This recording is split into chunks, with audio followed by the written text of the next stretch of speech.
Salut les découvreurs et découvreuses, aujourd'hui je vous fais découvrir une icône du Portugal, et non, je ne parle pas de Cristiano Ronaldo, je parlais du Soumol.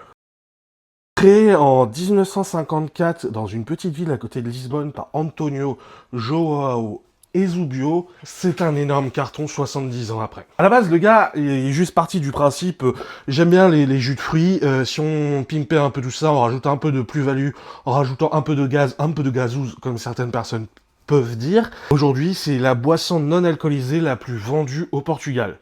Sans compter l'eau, bien évidemment. Mais si vous avez l'occasion d'en goûter, n'hésitez pas. Là, c'est la version classique, ordinaire, à l'ananas. Il existe à l'orange, qui apporte une petite pointe d'acidité. Il existe au fruit de la passion. Et il faut savoir que ça contient très peu de sucre, parce que c'est vraiment fait à base de concentré de fruits. Par exemple, là, si on prend, hop, la glucide, 3,1 g de sucre pour 33 centilitres.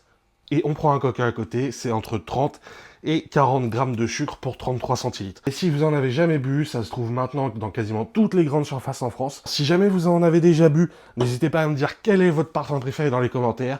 N'hésitez pas non plus à me dire si vous voulez que je vous fasse découvrir d'autres choses ou que je puisse moi aussi découvrir des choses. Si vous voulez apprendre d'autres choses et d'autres histoires, n'hésitez pas à vous abonner là et aller faire un tour sur ma chaîne YouTube. Et moi je vous dis à très vite, prenez soin de vous.